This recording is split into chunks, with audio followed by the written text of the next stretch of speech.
Hello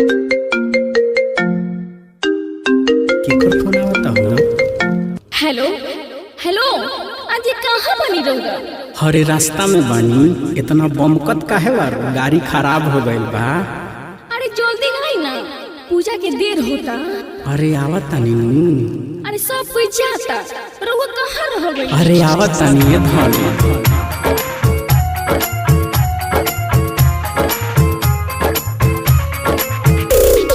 DJ Amit Tiwari अपहर।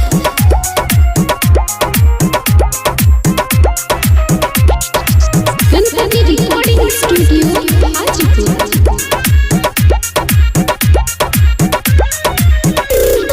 जागल भाग गावे अइले गणेश जी, भगतन के अपना उहरी कलेश जी।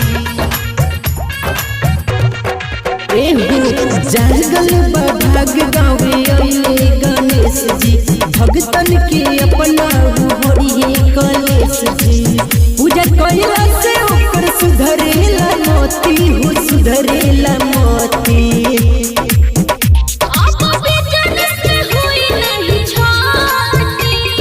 बिजनेस में हुई नहीं छाती।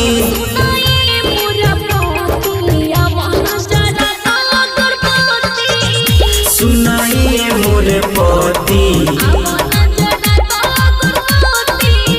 सुनाइए मोरे पति, सुनाइए मोरे पति।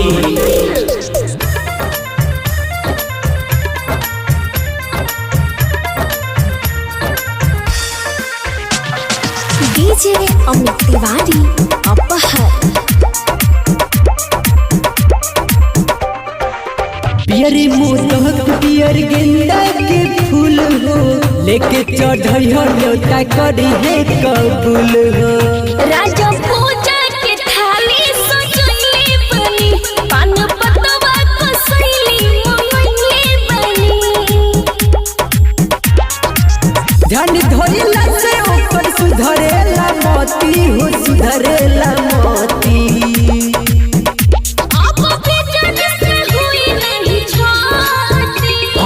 बिजनेस में हुई नहीं छाती।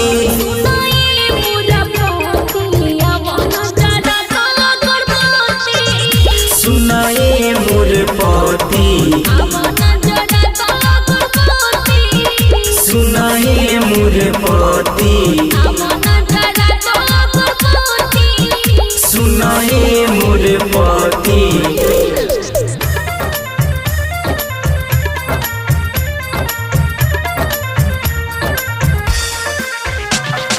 डीजे अमित तिवारी अपहर। लिखल भजन राइटर दीपक के हाथी, बड़ा बेजोर लागे रूपवा के हाथी। राजा वर्षायो जीत के होई जागरण, चली भक्ति में आजू लगावा जमान।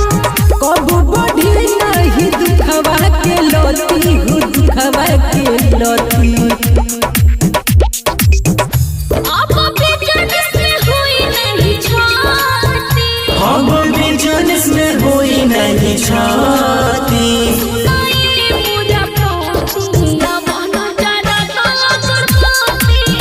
सुनाइए मोरे पति, सुनाइए मोरे पति, सुनाइए मोरे पति।